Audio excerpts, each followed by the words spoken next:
¿Qué tal? Bienvenidos a este subprograma, La Hora del Servidor Público, programa 39. Recuerden, en vivo en Facebook, se retransmite en YouTube y es podcast en Spotify. Bienvenidos. Buenas noches, nuevamente con el gusto de estar con ustedes compartiendo un interesantísimo programa. Hoy comentaremos sobre la Santísima Virgen de Guadalupe. Y para compartir este tema tan interesante y vamos a conversar con nuestro invitado, que ya lo conocen ustedes porque ya estuvo aquí anteriormente, el señor maestro Anuar Emanuel López Marmolejo. Buenas noches y bienvenido. Buenas noches y muchas gracias por la invitación. Nuevamente un gusto estar aquí con ustedes. Gracias. Bienvenidos a La Hora del Servidor Público, que se transmite por las plataformas digitales Facebook, YouTube, Spotify, desde los estudios del Sindicato de Servidores Públicos del Ayuntamiento de Zapopan, hoy miércoles 4 de diciembre. Y como ya lo dijo mi compañera Ada, pues tenemos un invitado de lujo y va a tratar el tema de la Virgen de Guadalupe, para que hagan sus preguntas, sus comentarios. Esto va tendiente a la próxima fecha, que es el 12 de diciembre, en conmemoración de la Virgen de Guadalupe. Bienvenido nuevamente. Así es, todo lo relacionado con una de las imágenes más representativas eclesiásticamente hablando para todos los que somos católicos o de la religión católica. Pues bueno, recuerden que nuestro invitado es una persona totalmente preparada para hablarnos sobre el tema y es abogado por la Universidad de Guadalajara, tiene su maestría en gestión social y políticas públicas, otra en administración, y ha sido funcionario público y profesor de lógica y filosofía de las ciencias. Además, antropología, fisiología y escritor. Pues bienvenido y adelante, iniciemos con este interesantísimo programa. Muchas gracias. La invitación que hacemos siempre para hablar de la Virgen de Guadalupe es situarnos históricamente en el momento de su aparición. ¿A qué me refiero históricamente? Pues que tenemos que remontarnos al tiempo de la conquista y cuál es la labor de la Virgen precisamente en la conquista, porque hay que recordar que uno de los primeros títulos que gana la Virgen de Guadalupe es la de evangelizadora. ¿Sí? En la llegada de los españoles a América, principalmente a la tierra que se irá a conocer posteriormente como México, estamos hablando del año 1519 con Hernán Cortés, ¿no? Okay. Recuerden que Hernán Cortés llega a las tierras por Yucatán, después pasa por Veracruz, llega a la ciudad, a lo que conoceríamos como la Ciudad de México, el Valle del Anáhuac, donde está la tribu mexica, una de tantas tribus que poblaban la zona que vamos a conocer en la actualidad como México, ¿no? Antes México no existía, sino que existían distintas tribus, unas amigas entre ellas y otras no tan amigas, como los tlaxcaltecas y los mexicas, ¿no? Recordemos que Hernán Cortés siempre fue un gran devoto de la Virgen de los Remedios, como dijimos en el programa anterior, cuando hablamos de la Virgen de Zapopan. Llega con esta vocación, la primera misa que se da en Veracruz es en presencia de un busto de la Virgen de los Remedios. Entonces era un gran devoto. ¿Por qué un gran devoto de esta Virgen? Porque todos los españoles en ese tiempo eran devotos de la Virgen, ¿no? Recuerden que la fundación de la hispanidad, estamos hablando del del primer siglo, de la época de Cristo, es cuando a Santo Santiago se le aparece la Virgen en el Pilar, ¿no? Entonces, desde ese momento hasta la invasión de los musulmanes en España y la reconquista que se inicia en el 702 en la cueva de Covadonga con Don Pelayo, pues la Virgen va a ser un factor importante de cohesión hispánica y de evangelización.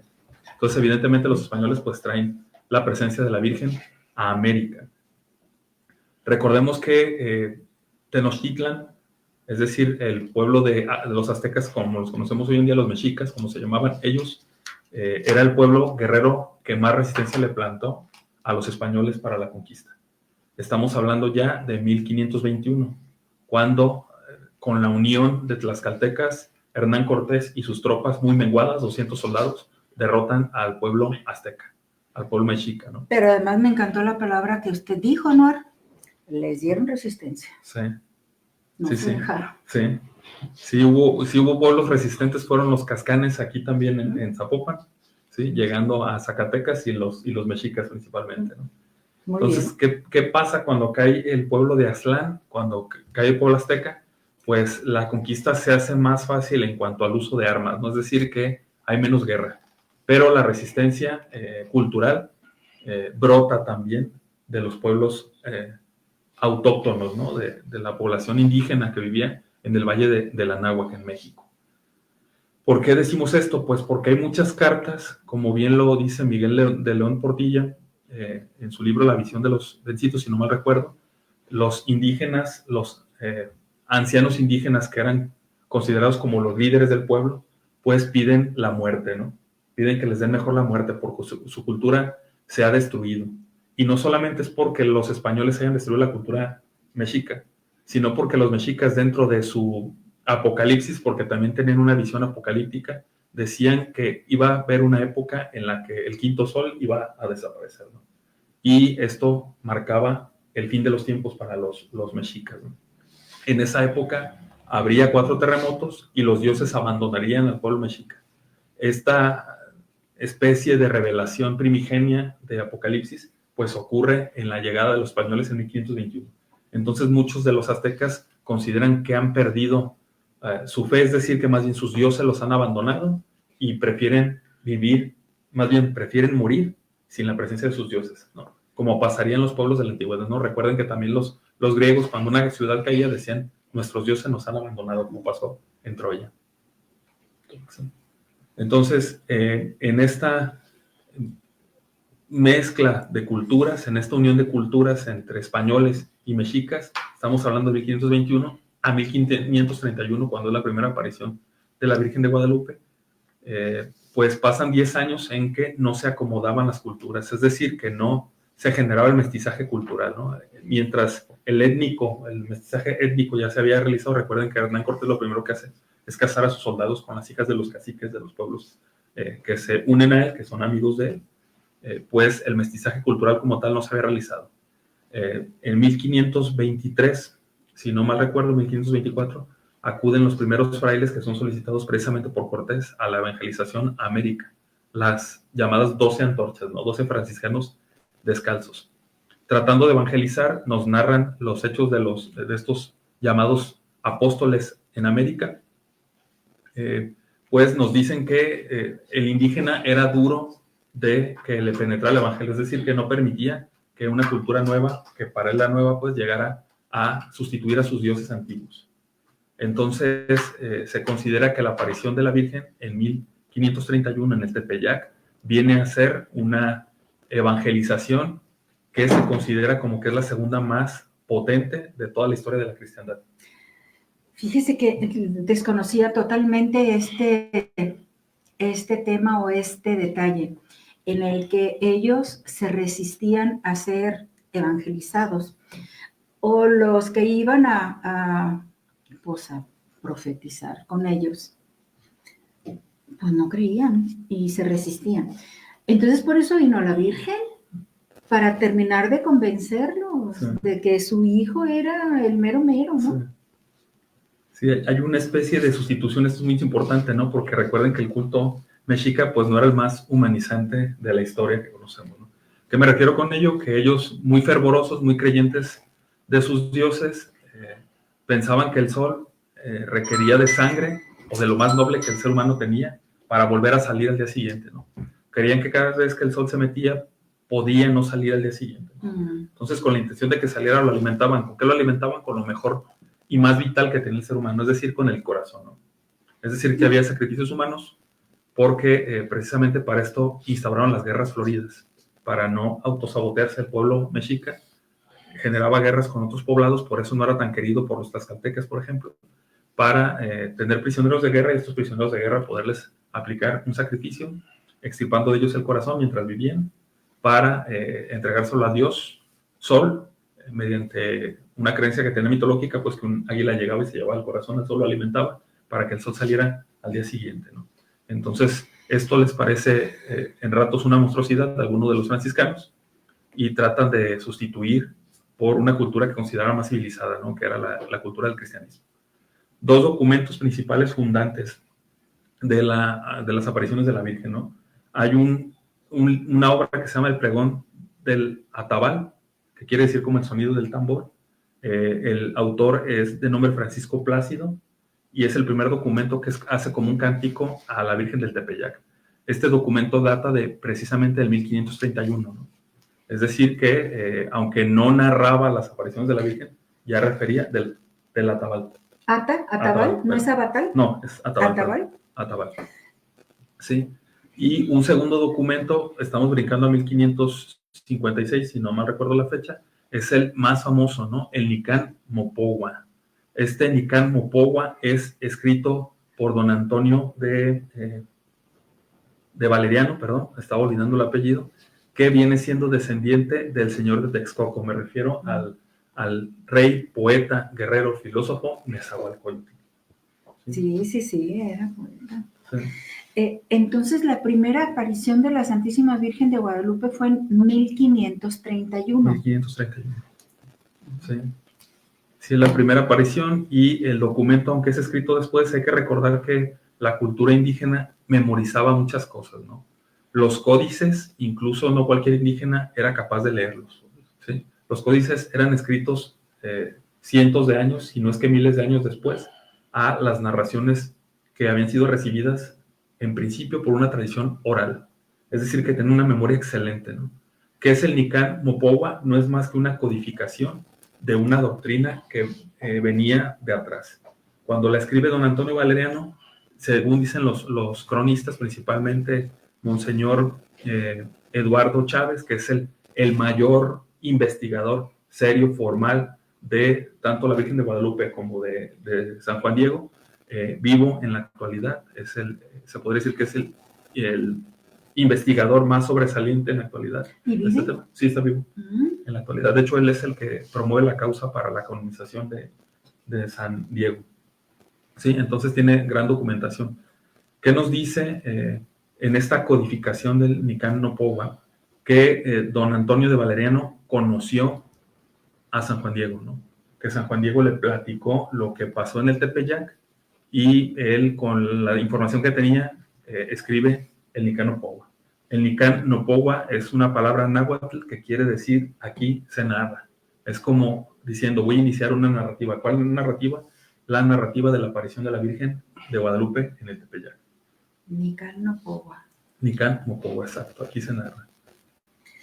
Ok, pues entonces, después de empezamos con la primera aparición, sí. 1531. 1531. Tenemos por ahí el conocimiento que no fue precisamente el 12 de diciembre, sí, su primera aparición. Sí, ¿Cuándo fue, señora Anual? La primera aparición es el sábado 9 de diciembre. ¿Sí? 9 de diciembre. Narra el Nicán Mopogua que muy de madrugada, eso es importante para el indígena y para el español, ¿no? Dice que muy de madrugada Juan Diego se dirigía a estudiar el catecismo. Iba a ser instruido por los frailes, ¿no? ¿Ya empezaba entonces a aceptar la evangelización? Sí, de hecho, San Juan Diego ya era un convertido, ¿no? Ya era un bautizado. Y estaba iniciando su preparación, el catecismo, para realizar su primera comunión en algún momento, ¿no? Era un chaval de 57 años, ¿no? San Juan Diego, pero a la narrativa del Nicán Mopogua nos damos cuenta que aunque tenía la edad de un adulto, era un niño, y lo vamos a ver más adelante por qué. Exacto, muy inocente. Entonces narra el Nicán Mopogua que cuando San Juan Diego, el día sábado 9 de diciembre de 1531, se levanta temprano para ir a la ciudad, a Tlatelolco, a recibir la formación por parte de los frailes, va llegando al Tepeyac y escucha un canto de aves, una mezcla de canto de aves, de más de 4 aves, que le parece armónico. ¿Por qué es importante esto? Porque para el mexica y el tolteca, porque San Juan Diego descendía, como les dije, de Nezahualcóyotl, que era tolteca, el origen tolteca. Era el pueblo más místico que existía, al menos en el tiempo de la conquista de los españoles. El canto de la mezcla de por lo menos 3 aves representaba al paraíso, ¿no?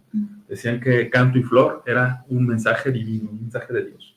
Entonces San Juan Diego narra que cuando va subiendo y escucha el canto de las aves, se pregunta, dice, ¿en dónde estaré? Dice, ¿acaso estoy en la tierra que narraron mis abuelos? ¿En la tierra que narraron mis antepasados? ¿Acaso estoy en la tierra de las flores? Porque las flores era un mensaje sagrado para los indígenas. ¿Acaso estoy en la tierra del maíz? De tan hermosa melodía que escuchaba. Sí. y concluye diciendo, ¿acaso estoy en el paraíso? ¿No? Es decir, que tiene una revelación, y esta revelación, curiosamente, es la que fija el día del 9 de diciembre para festejar a San Juan Diego. A todos los santos se les festeja el día de su muerte, porque se supone que cuando mueren alcanzan la santidad, llegan al cielo, ¿no? Dicen los teólogos católicos. San Juan Diego, el 9, aunque estaba vivo, parece elevarse al cielo. Entonces, por eso a él se le conmemora el 9 de diciembre. 9 de diciembre. Exacto, que es el día de la primera aparición. Camina hacia Tepeyac, después de haber escuchado esto, escucha la voz. Una voz, dice que muy dulce, de una niña que le dice, Juan Dieguito, niño mío, ¿a dónde vas? Y ahí es donde lo intercepta por primera vez la Virgen de Guadalupe. Y temeroso, a pesar de que escucha una voz melodiosa, agradable, amigable, él temeroso, ¿no? Sí, sí estaba sorprendido, ¿no? Porque no esperaba encontrar el paraíso en el Tepeyac, iba solamente a ser catequizado. Uh-huh. Sí. Y esa primera vez que se encuentra con la Santísima Virgen, ¿platica con ella? Sí, exacto, la Virgen le hace una petición, ¿no? La primera vez. Le dice que vaya con el primer obispo de México, que es Fray Juan de Zumárraga, un franciscano descalzo, es decir, un franciscano de los más humildes que existen en la orden franciscana, primer obispo de México, como lo dije. Le pide que vaya con el obispo y le pide que le hagan una ermita o un lugar de adoración en ese monte, ¿no? Pero es muy importante lo que le dice la Virgen, le dice, necesito que me hagan aquí mi casita, dice, porque aquí le daré gloria a él, se refiere a su hijo, ¿no? Porque hay algo muy interesante, le dice la Virgen, yo soy la Virgen Santísima María, no le dice de Guadalupe, le dice María, ¿no? Lo de Guadalupe va a venir en su última aparición. Ah, ok. Entonces le dice, yo soy la Virgen María, madre del Dios por el que se vive. Esta frase es muy importante para el tolteca. ¿Por qué? Porque precisamente Nezahualcóyotl, en muchas de sus poesías, anhelaba a un Dios desconocido, que más adelante le llamarán Omeotl. Este Dios desconocido, Nezahualcóyotl le preguntaba, ¿dónde estás, no? ¿Dónde estás, Dios por el que se vive? ¿Quién eres? ¿Cómo eres, no? Tú que eres el creador de todo, tú que eres el Señor de los vivos, ¿no? Entonces, cuando la Virgen de Guadalupe le dice esta frase a San Juan Diego, es como si le dijera, aquel Dios desconocido de Nezahualcóyotl, yo soy su madre, soy la madre de ese Dios desconocido. Entonces le hace esa petición. San Juan Diego le dice que él no es nadie, ¿no? Le dice, yo soy un macehual. Recuerden que los pilis y los macehuales era la división de castas en las que se dividían el pueblo mexica y tolteca, ¿no? Es decir, que los pilis eran los nobles, se podría decir, los guerreros, y los macehuales eran los campesinos. Eran los plebeyos, diríamos, no los pobres. Porque, Ajá, ¿sí? De condición un poco más baja, entonces. Sí. Exacto. Entonces, esa frase que comenta la Virgen María de... El Dios por el que se vive. Ajá, ella es la madre del Dios por el que se vive. Sí, esa es la forma en la que la Virgen le hace la manifestación de lo sagrado, la hierofanía, a San Juan Diego. Sí. Pero que conocemos por las historias o películas que hemos visto, que él se acerca a Fray Juan de Zumárraga, sí, pero no lo atienden y no le creen. Sí, ¿sí es verdad? Narran los cronistas de ese tiempo, porque hay que recordar que se contaba con escribanos que eran como los juristas, diríamos como los abogados, como los abogados legos de ese tiempo. Hay testimonios, ¿no? ¿Qué es lo que dicen? Que San Juan Diego se acerca a buscar al obispo, las personas que son como el filtro para que pasen con el obispo, es decir, como los secretarios del obispo, no le permiten el ingreso, lo hacen esperar por más de una hora, ¿no? Después de un tiempo le dicen, perdón. Por su apariencia, sí, por la humildad, por que lo creen así como nada. Exacto, sí, porque consideraban que no era un hombre importante, ¿no? Por cómo iba vestido, porque era un macehual, que no era importante, entonces que probablemente no llevaba ningún mensaje importante para los demás. Entonces, después de mucho tiempo, de una hora por lo menos esperando, el obispo pide que pasen. El obispo tenía un carácter afable, pero también era rígido, ¿no? Era un buen franciscano, pero también era rígido. Y hay que recordar que los procesos de canonización o de manifestaciones de lo sagrado para la iglesia siempre son rigurosos, ¿no? No es cualquier declaración la que se puede considerar divina, ¿no? Ay, pues muy interesante. Hay cosas que no sabemos, otras que nos está usted haciéndolas recordar, pero continuemos. Sí. Entonces, después de esta resistencia que tienen los secretarios de Fray Juan de Zumárraga, el primer obispo, lo dejan pasar. Lo atiende Fray Juan, lo escucha atentamente y no le cree, ¿no? Dice, no le dice que no le cree, pero le dice, muy bien, vuelve después, ¿no? Entonces, San Juan Diego, aunque era inocente, no era tonto, ¿no? Se da cuenta que no le cree. Y al día siguiente, estamos hablando del domingo 10 de diciembre, vuelve a pasar por el Tepeyac, vuelve a ser de madrugada, la Virgen se vuelve a aparecer y le pregunta que qué ha pasado con su petición, ¿no? Entonces, San Juan Diego le dice que pues no fue escuchado y le pide a la Virgen que mande a alguien más. Dice, mande a alguien más, ¿no? Yo soy nada, yo soy cola, yo soy ala, ¿no? Es decir, soy como un accesorio nada más. Soy un macerbal. Manda a alguien que tenga nombre para ser escuchado, ¿no? Porque pues, no me creyó lo mismo. Y le dice la Virgen, créeme que me sobra a quién mandar, ¿no? Pero es importante que seas tú el que acuda. Entonces ve otra vez y vuelve a narrar lo sucedido. Va de nuevo, lo hacen esperar nuevamente, lo dejan pasar después de mucho tiempo, habla con el obispo, le narra exactamente lo mismo. El obispo se da cuenta que la narrativa tiene congruencia la de ese día con el día anterior y lo hace dudar. Y le dice el obispo, muy bien, entonces dile a la señora que me dé una señal. Le pregunta San Juan Diego, ¿y qué señal quieres? Dile que la que ella me dé, ¿no? Entonces San Juan Diego con seguridad le dice, ¿y qué señal quieres, no? El obispo pide a su policía secreta, por decirlo de alguna forma, los secretarios, que vayan y persigan a San Juan Diego, a ver si no platica con alguien que lo esté influyendo para este tipo de expresiones, ¿no? Porque tiene cierta expresión mística que no consideraría de un recién bautizado, ¿no? Entonces eso lo hace dudar. Lo persiguen, de repente desaparece San Juan Diego, no lo alcanzan a ver y se regresan molestos los secretarios, ¿no? Se ponen de acuerdo entre ellos, de acuerdo a las crónicas de ese tiempo, y dicen que si vuelve a aparecer lo van a agarrar a palos. Dicen miente, van y le dicen a Fray Juan de Zumárraga que probablemente andaba borracho, ¿no? Entonces que no le haga caso. Este es el acuerdo que tiene, ¿no? ¿Qué pasa? Que la Virgen le dice a Juan Diego, perdón, esa parte lo omití, que regresara el día siguiente, es decir, el 11 de diciembre, el día lunes, para que le diera la señal, ¿no? Porque no le habían creído. Entonces, ¿qué hace Juan Diego el 11 de diciembre? Pues ni más ni menos que visitar, más bien estar con su tío que vivía con él, Juan de Sagún, no, Juan Bernardino, perdón.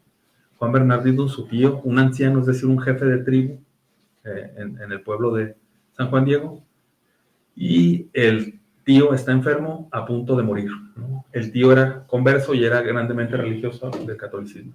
Entonces le pide a San Juan Diego que vaya por un sacerdote para que le dé la extrema unción, ¿no? San Juan Diego va muy triste, el 11 por eso no, por cuidar a su tío no va al Tepeyac, no va por la señal, sino que hasta el 12 de diciembre, ¿no? Pero cuando va en la madrugada nuevamente a buscar un sacerdote para su tío el 12 de diciembre,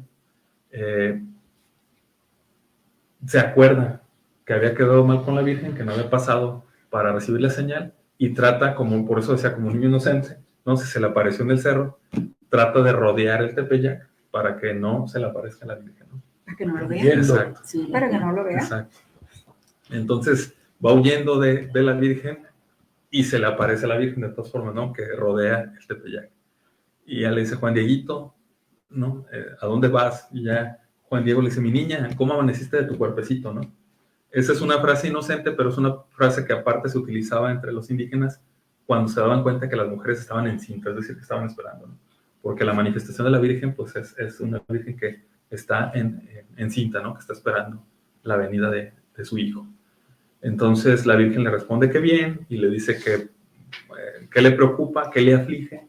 Y San Juan Diego dice, pues uno de tus siervos que cree mucho en tu hijo se encuentra enfermo, no, mi tío está a punto de morir y voy por un sacerdote. Entonces la Virgen es cuando da la narrativa que es muy clásica, ¿no? Que le dice que le hace falta, ¿no? Le dice que no me tienes a mí, que no eres mi hijo, que no estás bajo mi manto, que no estás en el cruce de mis brazos. Algunos de los cronistas, me refiero principalmente a la señora del Carmen, se apellida Elisa, si no mal recuerdo se llama Elisa del Carmen, una cronista actual, dice que probablemente, por la referencia que hace la Virgen, estaba abrazando a Juan Diego cuando le dice que está en el cruce de sus brazos, ¿no? Entonces le dice que eso no le aflija, que él se ocupe de las cosas de su hijo y que ella se ocupará de sus penas, ¿no? Y entonces, ¿qué le dice? Tú ve, lleva la señal al obispo, que tu tío ya está bueno, ¿no? Es decir, que ha recuperado la salud. Esta es la tercera aparición. ¿Qué le dice la Virgen? Le dice, sube al monte y vas a encontrarte flores y arráncalas, ¿no? Hay cronistas que dicen que la misma Virgen es la que le pone en la tilma a Juan Diego las flores. Hay otros que dicen que no, que Juan Diego es el que las corta él mismo. Pero lo curioso es que estamos hablando de diciembre, ¿no? Rosas de Castilla, en un cerro que básicamente se encontraba muerto, el Tepeyac, era muy poco fértil, ¿no? Desértico. Era diciembre, donde no estaban las flores, y mucho menos las rosas de Castilla, que no son típicas de México, sino de Castilla, España, ¿no?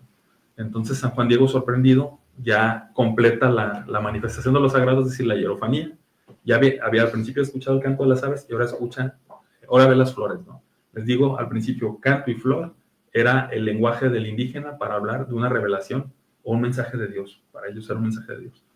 Entonces, para San Juan Diego, las flores son una manifestación evidente de que hay algo divino. Él que hace, corta las flores, o las corta la Virgen, de acuerdo a los cronistas, las pone en su tilma o en su ayate, que es el mismo instrumento, guarda las flores y va nuevamente a buscar al obispo. ¿Qué pasa? Que los secretarios nuevamente, que dijeron que le iban a moler a palos, pues no lo dejan entrar. Y les dicen, ¿qué traes ahí? Porque ven que trae un bulto en el pecho, ¿no? Se voltea el zaguán, perdón, la tilma, y es donde guarda las flores. Y no les quiere mostrar, pero se da cuenta que lo pueden agredir y que le pueden tumbar lo que trae dentro, ¿no? Y que pueden matar las flores. Entonces, medio abre su capa. Los cronistas dicen que 3 veces uno de los secretarios intenta agarrar las flores y cuando les intenta agarrar, las flores se esfuman. Es decir, que logra verlas, pero no puede tocarlas. Quedan sorprendidos por eso, le dan apertura a Juan Diego, le dicen a Fray Juan de Zumárraga que volvió y que parece traer la señal que le pidió. Para San Juan Diego iba a ser milagroso extender su tilma y que Fray Juan diera las flores. Sin embargo, cuando está en presencia de Fray Juan y otros personajes, posteriormente vamos a ver 13 personajes, al momento de abrir la tilma, en ese momento caen las flores y aparece la imagen de la Virgen, de acuerdo con el Nican Mopogo. Es decir, que no es que viniera pintado anteriormente, ¿no? Sino que San Juan Diego, al caer las flores, aparece de un solo golpe la imagen que conocemos hoy como la Virgen de Guadalupe. Esa imagen que aparece en la tilma, en el ayate de Juan Diego, es el que él vio. Sí. La imagen que él estuvo viendo durante esas apariciones es la misma que se aparece en su ayate. Sí. Sí, la narra igual. Entonces Fray Juan de Zumárraga se hinca, dicen los cronistas también, y llora, ¿no? Por haber dudado de la imagen, de la señal, y la ve, y para él pues es evidente que es una manifestación de lo sagrado. Sí. Y ahora tenemos esa tilma o ese ayate en la Basílica de Guadalupe, en México. ¿Pero en dónde se resguardaba anteriormente?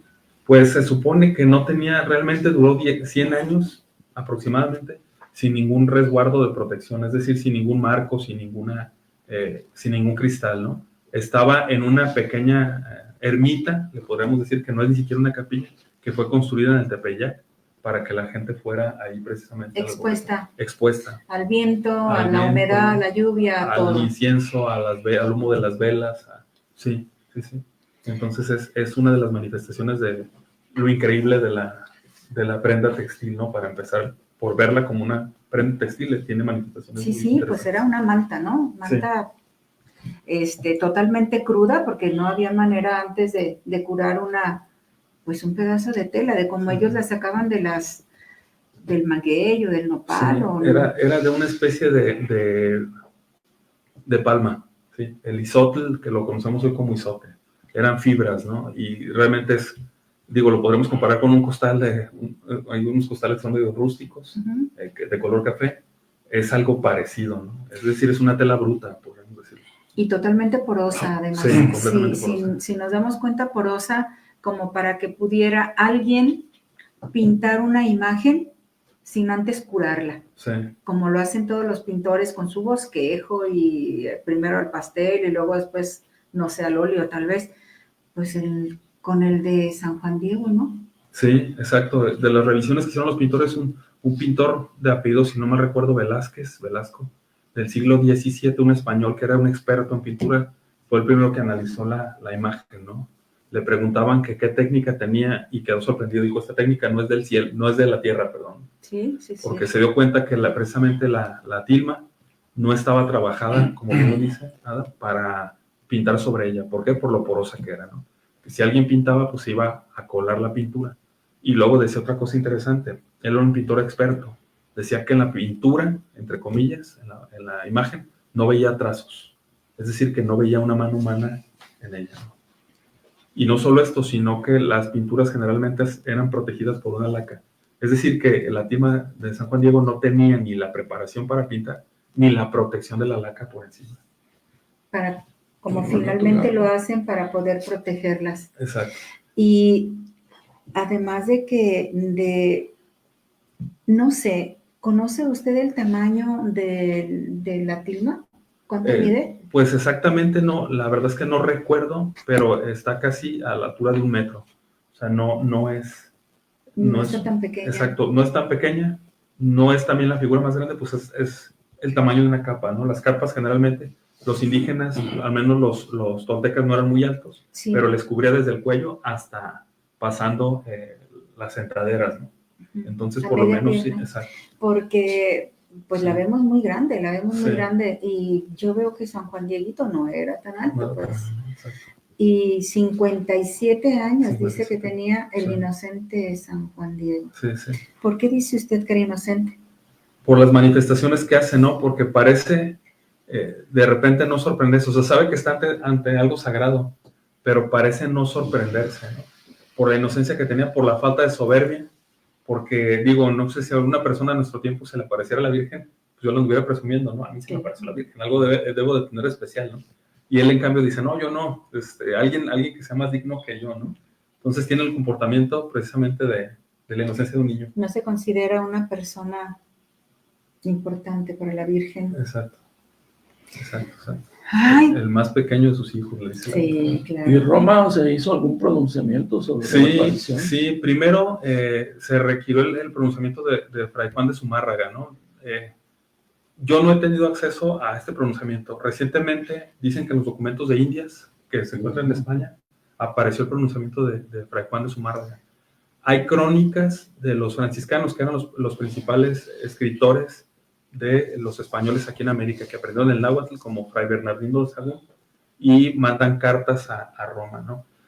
Fray Juan de Zumárraga, en una carta que manda al rey Carlos V, manifiesta, esto me lo brinqué, antes de la aparición de la Virgen, manifiesta que se requerirá una intervención sagrada para calmar las cosas, para poder evangelizar a los indígenas y para poder pacificar a los españoles abusivos, ¿eh? Porque también, ojo, pues los españoles no eran santos, ¿no? Entonces había españoles que querían que no bautizaran a los indígenas porque así podían explotarlos.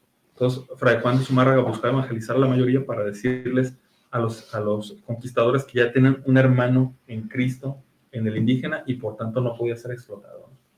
Entonces, en las cartas que manda al rey Carlos V, le dice que si no hay una intervención del cielo, esto estará en un caos, ¿no? En América.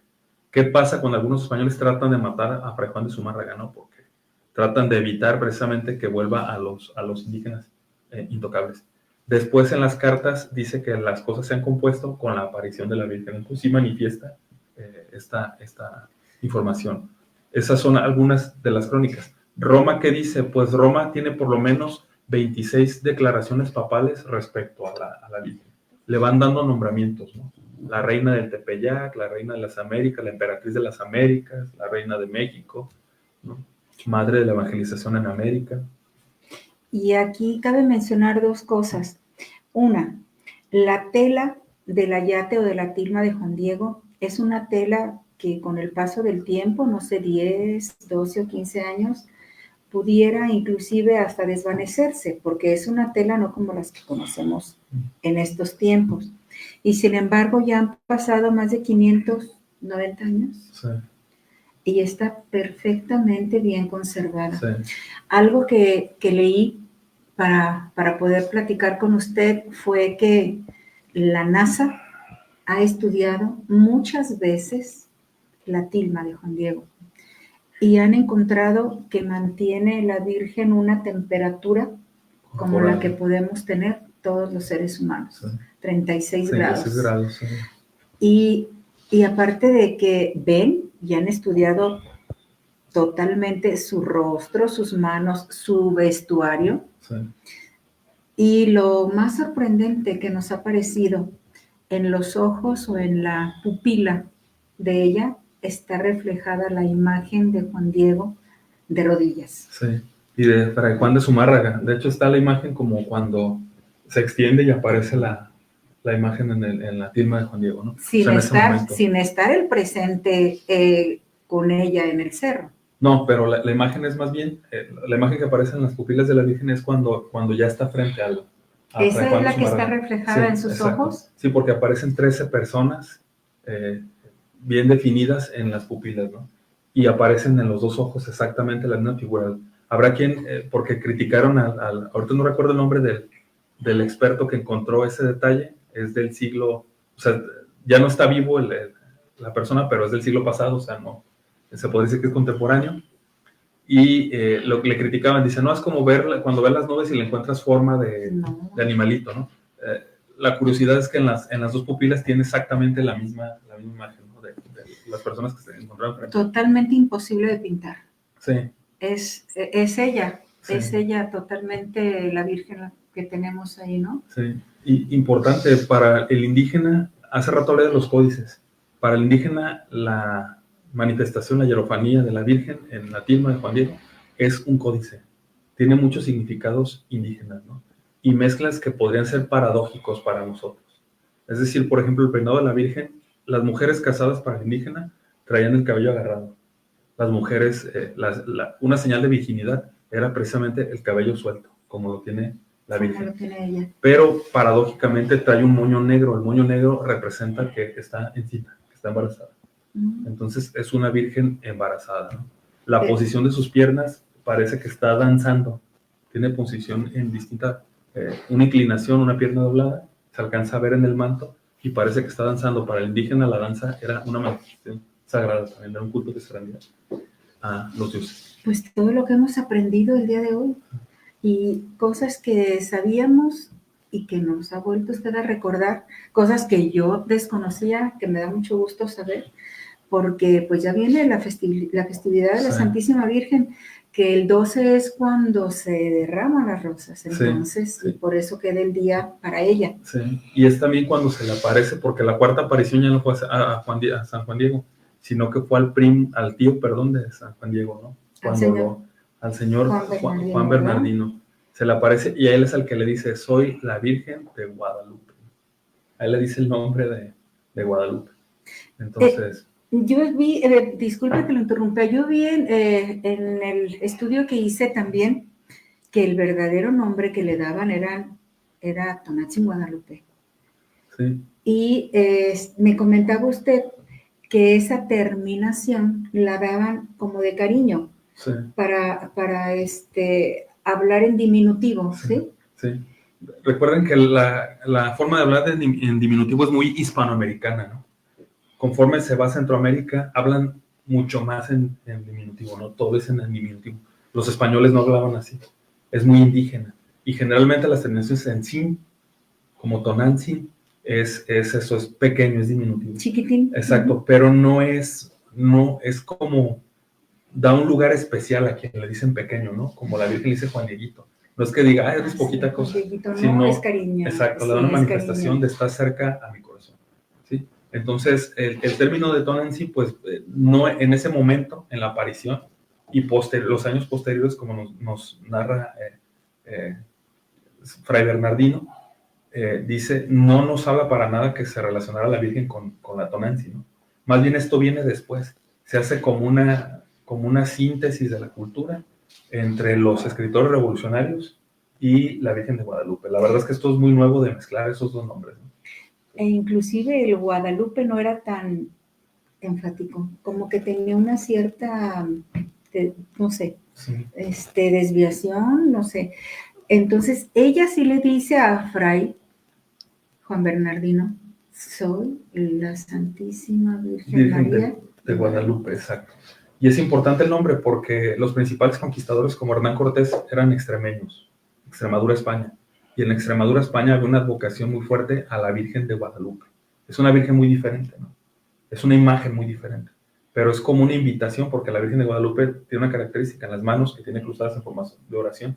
Tiene una mano mestiza, es decir, una mano un poco más morena y una mano blanca, ¿no? Entonces es como una unidad que representa entre España y... entre los dos pueblos. Exacto. Y curiosamente, como sabemos, está parada sobre una luna negra, ¿no? La luna negra, pues para los indígenas, era la habitación de los dioses. Es decir, que se para sobre la habitación de los dioses indígenas, ¿no? La palabra México quiere decir a mitad de la luna. Es decir, que básicamente la Virgen funda la nacionalidad mexicana, ¿no? Hay una obra muy breve de don Manuel Vargas de la Torre, un profesor que ya murió de la Universidad Autónoma de Guadalajara, que se llama La Virgen que forjó una patria, ¿no? O una obra también de Bernardo Bergoen, que se llama La Virgen de Guadalupe y la nacionalidad mexicana. Son obras bastante interesantes, yo les recomiendo, aparte de los autores que fui citando a lo largo de esta plática, que nos hablan precisamente cómo la fundación de México nace con la Virgen de Guadalupe. Es decir, que México, dice la canción, no, ser mexicano y ser guadalupano es algo esencial. Sí, sí, sí. Incluso aunque no se cree en Dios, ¿no? Hay quienes no creen en Dios y son guadalupanos. Pero es verdad, la imagen o la fotografía que conocemos de la Virgen o su imagen, su piel es morena. Sí. Y por ejemplo, vemos a la Virgen de Fátima o de Medjugorje y su piel es blanca. Sí. Dependiendo en la zona donde ella se aparece o quiere estar o hacerse como nosotros, Sí. Es el tono de su piel. Sí, sí. Nada más recordar que la manifestación de la Virgen de Guadalupe es única. O sea, porque los hombres han reproducido imágenes y les han dado vocaciones. Es decir, cuando dedican, no sé, Extremadura a la Virgen de los Remedios, es porque le rezan a la Virgen de los Remedios y les cumplió algún milagro, ¿no? Pero aparición como tal no hay. Apariciones, la Virgen del Pilar, la Virgen de Fátima, la Virgen de Lourdes, pero una aparición y que deje su imagen es única. La de La Virgen de nosotros. Guadalupe. La de nosotros. Sí, Mira lo que sí, estoy claro. diciendo, la de nosotros. Sí, sí. Excelente, excelente. Quisiera ver si tenemos por ahí algún comentario, pregunta que nos diga Leo, por favor. Sí, hay bastantes reacciones y comentarios. Muy bien. Nomás. Dice Isabel Torres, saludos desde Tabachines, donde somos guadalupanos de corazón. Sí. José Luis Claustro, buenas noches. Los felicito por tocar un tema tan importante para todos. Gracias. Anónimo Soñador. Ya tenía rato que no platicaba. Anónimo Soñador. Dice, buenas noches, felicito por tocar un tema tan importante para todos también. Y Regina González, siempre buenos programas. Oscar Ulloa, felicito al investigador por su certera investigación de nuestra reina del cielo, Nuestra Señora Guadalupe. Sí, nuestra reina del cielo. Y también tenemos reacciones que dice Eduardo Vargas, saludos. Edgar Mesa, Juan José Pérez, Refugio Norteño Banda. Y Amor López. Saludos a todos ellos. Pues, ¿qué tal? Muy bien. Y vamos a seguir presentando los temas que sugieran. Con mucho gusto, aquí los vamos a tener. Y me parece muy interesante, precisamente como comenta el licenciado Francisco Vázquez, tan cercana que está la fecha, que queríamos que primero se dieran una refrescadita para que con más vehemencia y admiración se acercaran a ella. Y no esperarnos hasta el 12, porque la primera aparición fue el 9. El 9, exacto. Entonces, queríamos adelantarnos nosotros un poquito más. ¿Qué nos puede comentar acerca de ahora que está la Virgen, la imagen en la Basílica de México, que la trajeron de la antigua a la nueva? Sí, sí. Recuerden que fueron modificando construcciones, ¿no? En el siglo XVI, del siglo XVI data la primera ermita. A finales de este siglo, ya como tal, como basílica. La basílica que conocemos en la actualidad, que digo, es un gusto personal, a mí no me agrada, ¿no? Me parece como una gran carpa, data de 1796, perdón, de 1976. Ujú. Es decir, que es muy reciente, ¿no? Acá es donde vemos en la actualidad la imagen de la Virgen, pero de todas formas se nos permite en el Tepeyac, pues conocer la anterior basílica y subir hasta el cerro cerrito. donde se manifestó por primera ocasión. Y esas personas que nos están escuchando, que no conocen México, que tienen una idea, pueden venir y subir al cerro del Tepeyac, en donde la Virgen hizo sus apariciones a San Juan Diego. Y después bajar a donde está ella, ya muy enmarcada y protegida, para que no vaya a dañarse la imagen, y la pueden ver. Y ahí está, es ella. Sí. Y ahorita recordando lo que me decía abogado Francisco sobre Roma, ¿no? Hay una frase en latín, la verdad es que no la recuerdo en este momento, algo no sé, pero dice non faccio, es decir, la dice el Papa Benedicto XIV, dice, ¿no? No hizo nada igual por ninguna otra nación, es en español, ¿no? Cuando ve la imagen, la primera vez que le llevan la imagen de la Virgen, No, sí. dice, no hizo nada igual por ninguna otra nación, No. entonces como una especie de bendición y de sorpresa papal. Es que somos sus consentidos. En México somos sus chiqueados. Sí. Y está, además, de manera que podamos verla o de lejos o de cerca, porque podemos recorrer una banda en donde podemos acercarnos más a la imagen. Sí. Y pues rápido, lo hacemos muy rápido para que toda la gente que va a verlo, a visitarla, pues tenga esa oportunidad, porque creo que son una de las principales manifestaciones de fe que tenemos en México. La de Zapopan, sí. San Juan de los Lagos. San Juan de los Lagos. Talpa también. Talpa, y Nuestra Santísima Virgen de Guadalupe. Sí. Porque empiezan a llegar, yo creo que personas o ya no es desde el sábado y domingo, sí. Se empiezan a acercar, pero no se cuentan por miles personas que nos están viendo, escuchando. Son millones de personas que vienen a verla. Sí, se calcula que el 12 de diciembre por lo menos van 7 millones a hacer peregrinación, el puro 12 de diciembre. Alrededor del año son alrededor de 20 millones de personas las que visitan. Y no dejan de estarla visitando. Sí. De todas partes de México. Y yo creo que de todo el continente, no sé si de Europa vendrán o no sé, pero sí. De todo el continente me consta. Sí. Porque hay personas de Argentina que han platicado conmigo por medio de internet. Ay, tú estás muy cerca, me dicen. Estás muy cerca de la señora, porque ellas así ella así me comentó, de la señora, sí. María de Guadalupe. Y sí, de Argentina, de Colombia, de Honduras, sí. Que son personas un poquito más, no sé, menos cultas, ¿no? Devotas tal vez, también. Entonces, pues de todos lados. Sí, incluso en Norteamérica también hay mucho, y no me refiero solamente a los hispanos en Norteamérica, ¿no? Hay un colegio, más bien no quiero decir la palabra monasterio, ahorita se me fue la palabra. Internado, tal vez. Un seminario.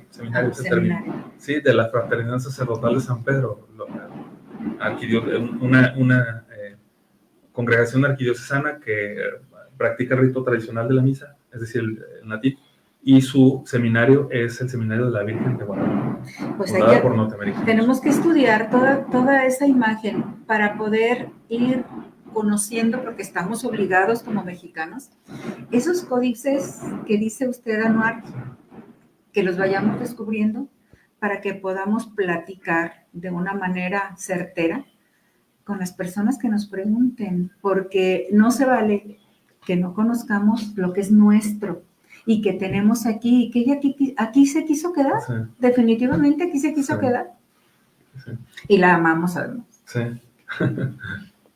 Pues, ¿tenemos alguna otra reacción por ahí? Seguimos con Anónimo Soñador. Okay. Abrazos y besos.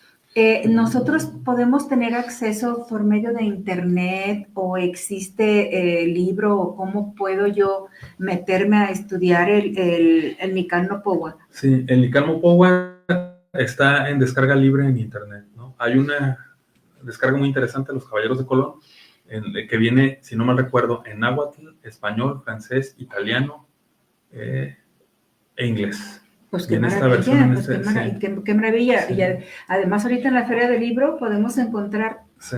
todo lo que queramos con referencia a ella, ¿no? El biógrafo del que le estoy platicando, el cronista, el padre Eduardo Chávez, Monseñor Eduardo Chávez, ha escrito por lo menos 40 libros sobre las apariciones de la Virgen de Guadalupe. Entonces, es muy prolífico en su pluma y por eso les digo que es el mejor investigador que conocemos hasta el momento sobre la Virgen de Guadalupe. Eduardo Chávez. Eduardo Chávez. Eduardo Chávez. Y el INA tiene una investigación muy interesante, muy bien documentada. La coordinadora de esta investigación es la doctora Marta Terán, es su nombre, del Instituto Nacional de Antropología e Historia de México. También descarga libre, información en audios yo prefiero leer, me gusta más leer, capto más las cosas cuando lo leo. Yo también. Hay archivos en lectura, entonces bastante documentados y muy interesantes. Inclusive podemos regresarnos, subrayar, dejar esas frases para que queden bien registradas en nuestra mente. Sí. Y seguir conociendo lo que tenemos que conocer aquí en México, sobre todo de ella. Sí, exacto. ¿Cómo le gustaría terminar nuestro programa, Anuar? Pues me gustaría terminar el programa diciendo que ninguna otra nación ha tenido, como dijo el Papa, una bendición como la nuestra y hay que aprovecharla, ¿no?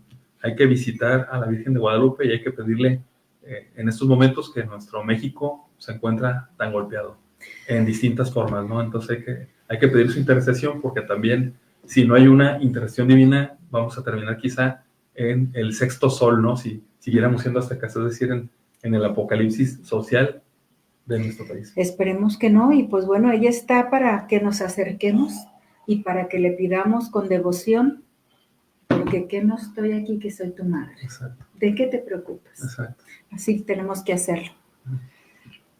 Pues casi ya estamos por concluir el programa.